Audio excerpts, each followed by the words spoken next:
Good day, welcome to my Bible and I daily reading. This is where we read and discuss a chapter from the Bible each and every day. Okay, we're currently in the book of Judges chapter 9. Okay, before I go on ahead and read, let's close our eyes with a word of prayer. Our gracious Father in heaven, Lord, we pray that you be with us. Help us to read of your word.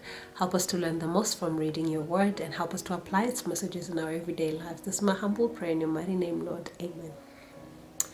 Okay, Judges chapter 9, it reads as follows.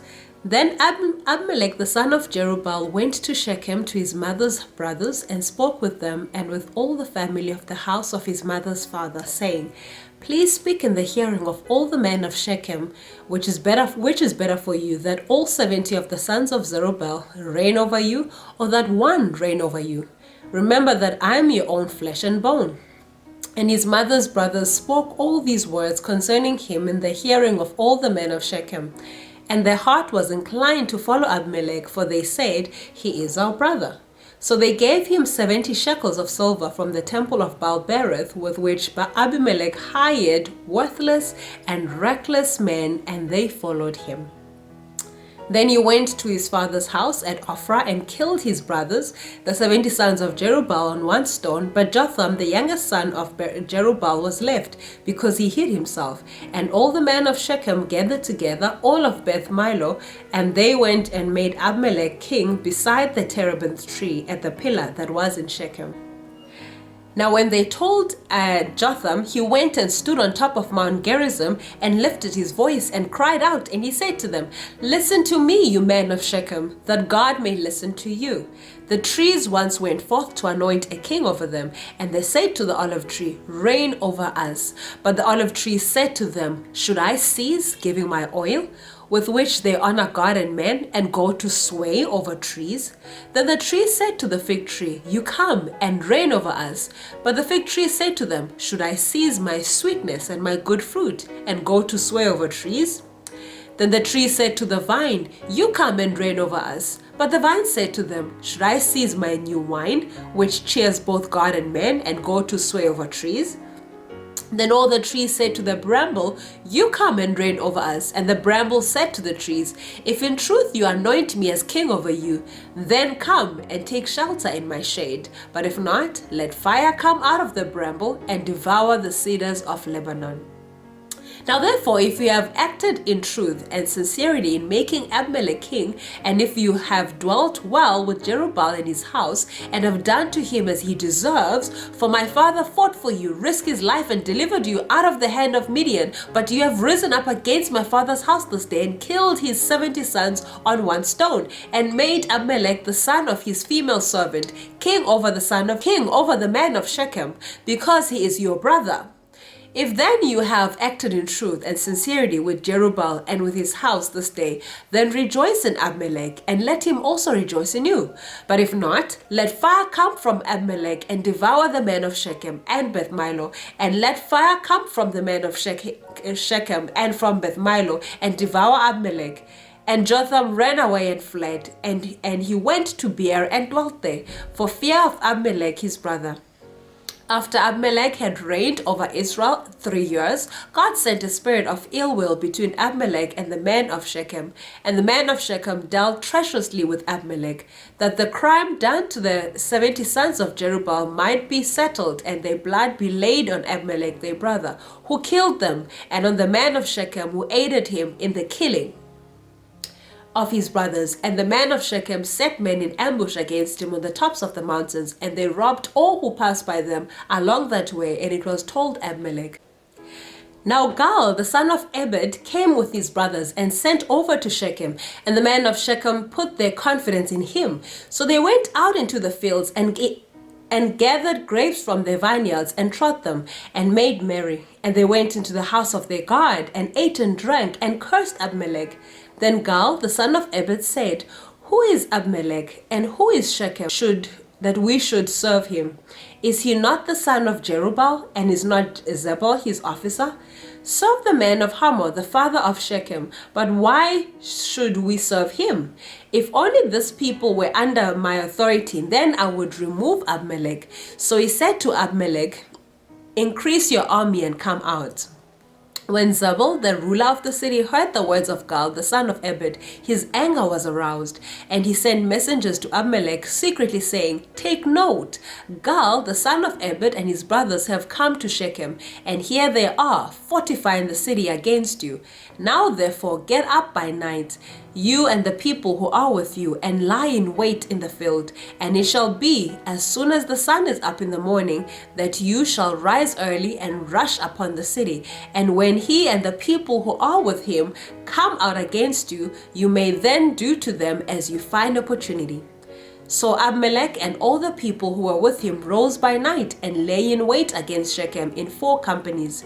When Gaal, the son of Ebed, went out and stood in the entrance to the city gate, Abimelech and the people who were with him rose from lying in wait. And when Gaal saw the people, he said to Zebul, "Look, people are coming down from the tops of the mountains." But Zebul said to him, "You see the shadows of the mountains, as if they were men." So Gaal spoke again and said, "See, people are coming down from the center of the land, and another company is coming from the diviner's terebinth tree." Then Zebul said to him, "Where indeed is your mouth now, with which you said, 'Who is Abimelech that we should serve him?' Are not these the people whom you despised? Go out, if you will, and fight with them now." So Gaal went out, leading the men of Shechem, and fought with Abimelech. And Abimelech chased him, and he fled from him. And many fell wounded to the very entrance of the gate. Then Abimelech dwelt at Arumah, and Zebul drove out Gaal and his brothers, so that they would not dwell in Shechem. And it came about on the next day that the people went out into the field, and they told Abimelech. So he took his people, divided them into 3 companies, and lay in wait in the field. And he looked, and there were the people coming out of the city, and he rose against them and attacked them. Then Abimelech and the company that was with him rushed forward and stood at the entrance of the gate of the city. And the other 2 companies rushed upon all who were in the fields and killed them. So Abimelech fought against the city all that day. He took the city and killed the people who were in it, and he demolished the city and sowed it with salt. Now when all the men of the tower of Shechem had heard that, they entered the stronghold of the temple of the god Berith, and it was told Abimelech that all the men of the tower of Shechem were gathered together. Then Abimelech went up to Mount Zalmon, he and all the people who were with him. And Abimelech took an axe in his hand and cut down a bough from the trees and took it and laid it on his shoulder. Then he said to the people who were with him, "What you have seen me do, make haste and do as I have done." So each of the people likewise cut down his own bow and followed Abimelech, put them against the stronghold, and set the stronghold on fire above them, so that all the people of the tower of Shechem died, about 1,000 men and women. Then Abimelech went to Tepez, and he encamped against Tepez and took it. But there was a strong tower in the city, and all the men and women, all the people of the city, fled there and shut themselves in. Then they went up to the top of the tower. So Abimelech came as far as the tower and fought against it, and he drew near the door of the tower to burn it with fire. But a certain woman dropped an upper millstone on Abimelech's head and crushed his skull. Then he called quickly to the young man, his armor-bearer, and said to him, "Draw your sword and kill me, lest men say of me, 'A woman killed me.'" So his young man thrust him through, and he died. And when the men of Israel saw Abimelech was dead, they departed, every man to his place.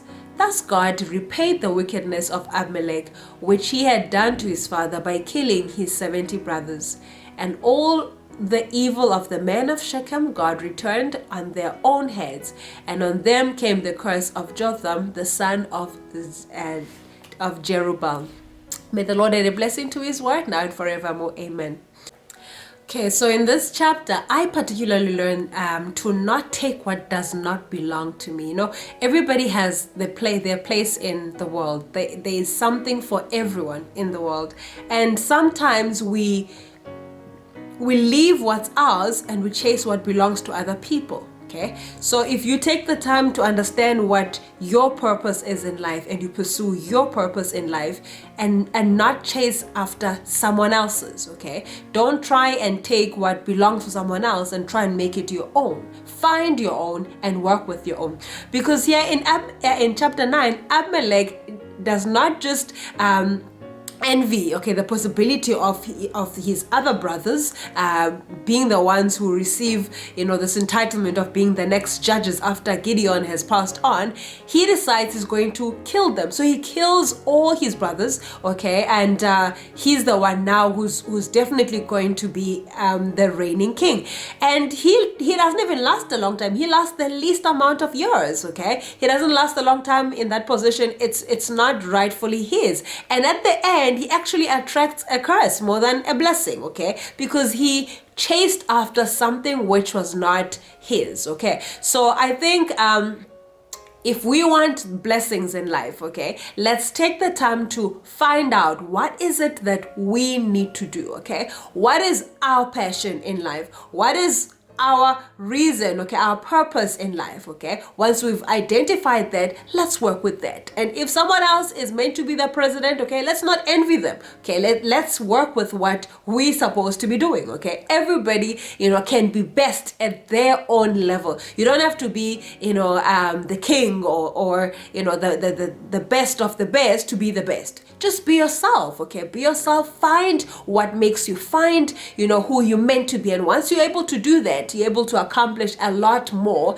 than you possibly could with trying to, become the next reigning king after Gideon, okay? So that's what Abimelech failed to understand here. He took matters into his own hand, and yes, it seemed to work because yes, he was able to influence people. Like when you pursue some things, even if they're not in accordance to where you're supposed to be, sometimes they will work out, all right? The plans that you can come up with, they sometimes will work out in accordance to your favor, and that's what happens. Everybody follows, and yes, they help him, and he kills these people. He kills his brothers, but ultimately, all of this does not necessarily bring a happy ending, okay? And he just attracts a curse. So it is not just about how easy you can get something or how you can influence people, but it is about where you actually supposed to be, what you're supposed to be doing, okay? And it's all about that as well. So let's take the time to find out